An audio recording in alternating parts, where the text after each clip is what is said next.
പന്തളം ദേശത്തെ ചെമ്മൺ പാതകളിലൂടെ ദേശക്കാർ വേഗത്തിൽ നടന്നു കോവിലകത്തേക്ക്. വഴികളിൽ ഇരുവശത്തും കുരുത്തോലകൾ തൂക്കിയിട്ടുണ്ട്.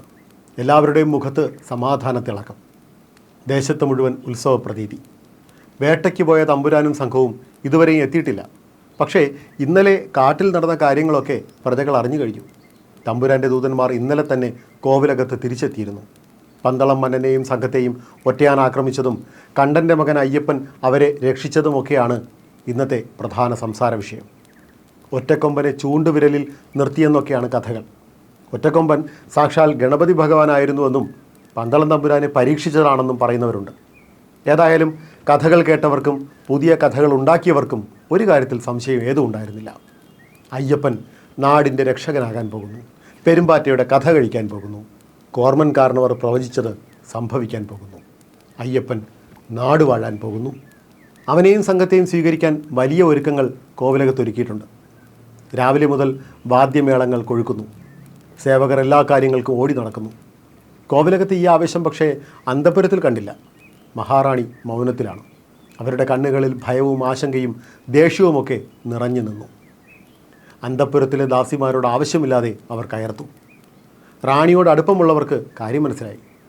കാട്ടിലെ ചെക്കനെ നാട്ടിൽ കൊണ്ടുവന്ന് വാഴിക്കുമ്പോൾ സ്വന്തം മകൻ്റെ കാര്യത്തിൽ എന്ത് സംഭവിക്കുമെന്ന ആശങ്കയുണ്ടാകും. ദേശക്കാർക്ക് അയ്യപ്പനെ പടത്തലവനായി വാഴിക്കുന്നത് വലിയ ആവേശം തന്നെയാണ്. മഹാറാണി എന്ന നിലയിൽ അവർക്കും ഒരു തരത്തിൽ ആശ്വാസമുണ്ട്. പക്ഷേ റാണി മാത്രമല്ലല്ലോ, അമ്മ കൂടിയല്ലേ. പന്തളം തമ്പുരാൻ്റെ ഏകമകൻ രാജമനന് 12 വയസ്സാവുന്നതേ ഉള്ളൂ. ഇപ്പോൾ വിദ്യ അഭ്യസിക്കാൻ ഗുരുകുലത്തിൽ പോയിരിക്കുകയാണ്. പന്തളം തമ്പുരാൻ അയ്യപ്പനെ പടത്തലവനായിട്ടല്ല സ്വന്തം മകനായിട്ട് തന്നെയാണ് കൊട്ടാരത്തിലേക്ക് കൊണ്ടുവരുന്നതെന്നും ശ്രുതിയുണ്ട്. അത് നല്ലതിനാണോ? റാണിയുടെ കണ്ണുകൾ നിറഞ്ഞു.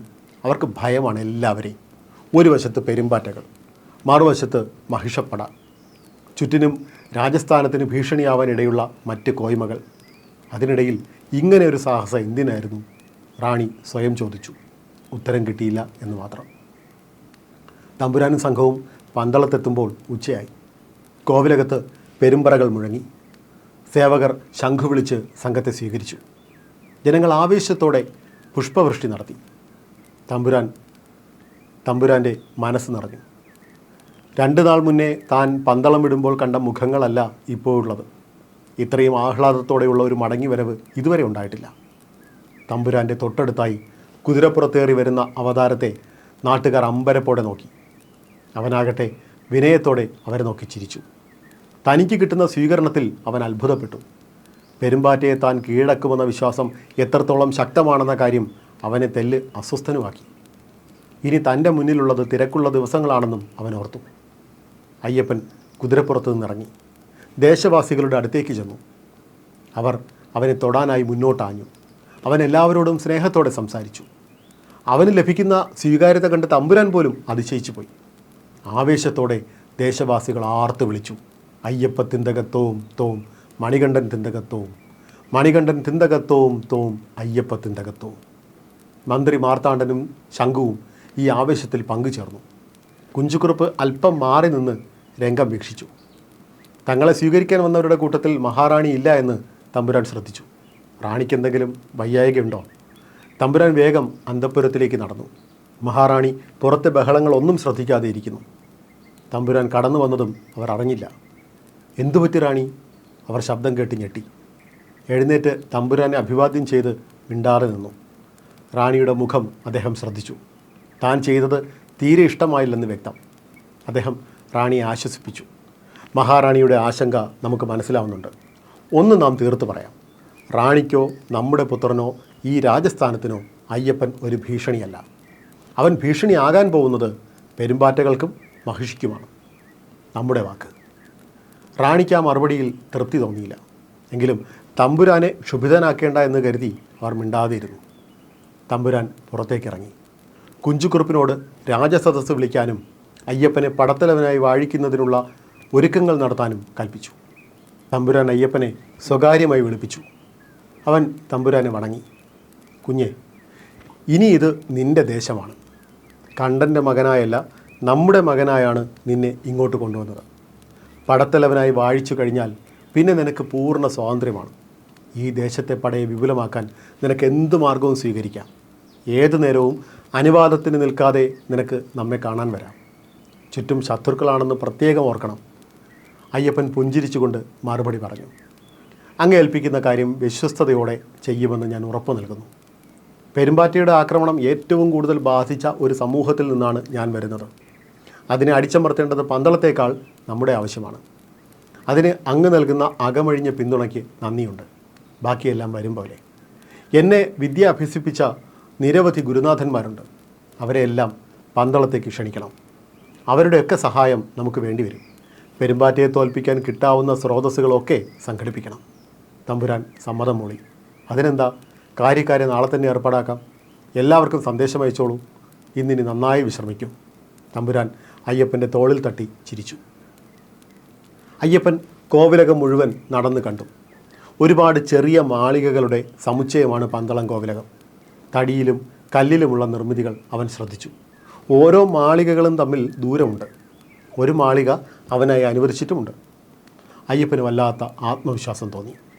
തമ്പുരാൻ്റെ പിന്തുണയുണ്ട്, നാട്ടുകാരുടെ പിന്തുണയുണ്ട്. ഇനി എല്ലാം വേഗത്തിലാക്കണം. അവൻ തൻ്റെ മാളികയിലേക്ക് നടന്നു. അയ്യപ്പൻ അതിരാവിലെ എഴുന്നേറ്റു. ഈ നാട് കാണണം, നാടിനെ, നാട്ടുകാരെ അറിയണം. അവൻ തൻ്റെ കുതിരപ്പുറത്തേറി നാട്ടുവഴികളിലൂടെ സഞ്ചരിച്ചു. കുഞ്ഞൂട്ടൻ ചെമ്മണ്ണ് പറത്തി കുതിച്ചു പാഞ്ഞു. വയലുകളിൽ പണിയെടുത്ത ശേഷം കുടിയിലേക്ക് മടങ്ങുന്നവർ അയ്യപ്പനെ നോക്കി സ്നേഹത്തോടെ കൈവീശി. അവൻ നിറഞ്ഞ സ്നേഹത്തോടെ അവരെ നോക്കി ചിരിച്ചു. പകൽ മുഴുവൻ പന്തളം ദേശം ചുറ്റി നടന്നു. സന്ധ്യയാകാറായപ്പോൾ പമ്പാതീരത്തെത്തി. അവൻ കുതിരയെ തളച്ചു. കുളിക്കടവിൽ ആരുമില്ല. രാത്രിയാകാറാകുന്നു. രാത്രിയാകുമ്പോൾ പുറത്തിറങ്ങാൻ ജനം ഭയന്നു തുടങ്ങിയിരിക്കുന്നു. അവൻ വസ്ത്രം മാറി വെള്ളത്തിലിറങ്ങിക്കിടന്നു. എന്തെന്നില്ലാത്തൊരാശ്വാസം. വെള്ളത്തിലൂടെ ഒഴുകി വന്ന ഒരു നീർക്കോലി അവനെ കണ്ടു നിന്നു. അവൻ അതിനെ നോക്കി ചിരിച്ചു. നാക്ക് നീട്ടി എന്തോ പറയാതെ പറഞ്ഞ് അത് നീന്തിപ്പോയി. അവൻ അതിനെ നോക്കി കൈവീശി. ആറിൽ നിന്നും കരയ്ക്ക് കയറി കുറേ നേരം മണൽത്തിട്ടയിലിരുന്നു. കൊട്ടാരത്തിലെ പട്ടുമെത്തയേക്കാൾ സുഖം ഈ മണൽത്തിട്ടയാണ്. കാട്ടുപാറയും കാട്ടുചോലയും കാടിൻ്റെ കൊഞ്ചലുമില്ലാതെയുള്ള ഉറക്കം വലിയ പ്രയാസമാണ്.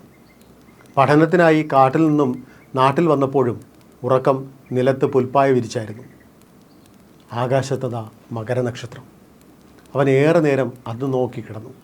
കുട്ടിക്കാലത്തെയുള്ള ശീലമാണിത്. അമ്പലമേട്ടിലെ പാറപ്പുറത്ത് മണിക്കൂറുകളോളം മാനം നോക്കി കിടക്കുമായിരുന്നു. ഉദിച്ചു നിൽക്കുന്ന മകരനക്ഷത്രത്തെ പ്രത്യേകം ശ്രദ്ധിക്കും.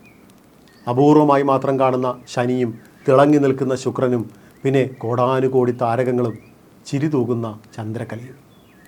കുറേ നേരം അത് നോക്കിക്കിടക്കുമ്പോൾ അവ അടുത്തു വരും, ചുറ്റും നിറയും, ദേഹം മുഴുവൻ പൊതിയും. ആ നക്ഷത്രപ്രഭയിൽ കിടന്നാണ് മയങ്ങാറുള്ളത്. അയ്യപ്പൻ എഴുന്നേറ്റ് ചിന്മുദ്രാകാരം പൂണ്ട് ധ്യാനത്തിലമർന്നു. നക്ഷത്രങ്ങൾ തന്നെ വലയം ചെയ്യുന്നത് അവൻ അറിഞ്ഞു. മകരനക്ഷത്രം നെറ്റിയിൽ ജ്വലിക്കുന്നു. ആകാശഗംഗ വലം വയ്ക്കുന്നു. താരകങ്ങളുടെ ഇടയിൽ താൻ മറ്റൊരു താരകമായി ജ്വലിക്കുന്നത് അവൻ കണ്ടു. ആ പ്രകാശത്തിൽ അലിഞ്ഞു. നിരവധി താരകങ്ങൾ അവൻ്റെ അകവും പുറവും ഉദിച്ചു, അസ്തമിച്ചു. അണയാറാവുന്ന വിളക്കിൽ നിന്നും മറ്റൊന്നിലേക്ക് അഗ്നി യാത്ര തുടരുന്നത് അവൻ കണ്ടു. ഒന്നിൽ നിന്നും മറ്റൊന്നിലേക്ക്, ഒരു ജന്മത്തിൽ നിന്നും മറ്റൊന്നിലേക്ക്. ജനനവും മരണവും വെറും അവസ്ഥാന്തരം മാത്രമാണെന്ന് അവൻ അറിഞ്ഞു. കരിന്തിരിയാകുന്നത് ഉടൽ മാത്രം. ഒരു ദീപത്തിൽ നിന്നും മറ്റൊരു ദീപത്തിലേക്കുള്ള പകർച്ചയിൽ ചേതനയ്ക്ക് മരണമുണ്ടാകുന്നതെങ്ങനെ? അത് കൂടുതൽ ദീപ്തമാവുകയല്ലേ? മണലാരണ്യത്തിലും മണൽത്തരിയിലും ഉറങ്ങുന്നതും ഉണരുന്നതും ഒരേ ജ്യോതി. മഹാസമുദ്രത്തിലുള്ള തിളക്കം കുഞ്ഞ് ജലത്തുള്ളിയിലുമുണ്ട്. എവിടെ നിന്നോ ഒരു മൂടൽ മഞ്ഞ് തനിക്ക് ചുറ്റും നിറയുന്നത് പോലെ. ആ മഞ്ഞിൽ കുറേ മുഖങ്ങൾ തെളിയുന്നു, മായുന്നു. ഒരു കൃഷ്ണപ്പരുന്ത് വട്ടമിട്ട് പറക്കുന്നു. ഉറഞ്ഞു തുള്ളുന്ന കോർമൻ കാരണവർ. അതാ വില്ലുകുലച്ചു നിൽക്കുന്ന രാമൻ കടുത്ത. കണ്ടനും കുഞ്ഞോവനും ചിണ്ടനും അടങ്ങുന്ന വലിയൊരു സംഘം മലയരയന്മാർ. വാളും പരിചയമായി കൊച്ചുകടുത്ത. പിന്നെ പച്ചത്തലപ്പാവ് ധരിച്ച ഒരാൾ. അയാളുടെ അരയിൽ ചന്ദ്രക്കല കൊത്തിയ വാൾ. അതാരാണ്? അവന് വ്യക്തമായില്ല. എവിടെ നിന്നോ ഉയരുന്ന ആർപ്പ് വിളികൾ അവൻ്റെ ചെവിയിൽ വീണ്ടും മുഴങ്ങി. അയ്യപ്പ തിന്തകത്തോം തോം മണികണ്ഠൻ തിന്തകത്തോം, മണികണ്ഠൻ തിന്തകത്തോം തോം അയ്യപ്പൻ തിന്തകത്തോം. അവൻ പുഞ്ചിരിച്ചുകൊണ്ട് കണ്ണു തുറന്നു. നേരെ ഒരുപാട് വൈകി. അവൻ കുതിരയെ നോക്കി. കാണുന്നില്ല. അതിൻ്റെ കരിങ്കറുപ്പ് കാരണം ഇരുട്ട് വീണാൽ അടുത്ത് ചെന്നാലേ കാണാൻ പറ്റൂ. ഇരുട്ടിൽ കറുപ്പ് ഒരു മറയാണ്. പെട്ടെന്ന് അവൻ്റെ ഉള്ളിൽ ഒരാശയം ഉദിച്ചു. മുഖത്ത് പുഞ്ചിരി വിരിഞ്ഞു. അവൻ കുതിരപ്പുറത്തേറി കോവിലകത്തേക്ക് തിരിച്ചു.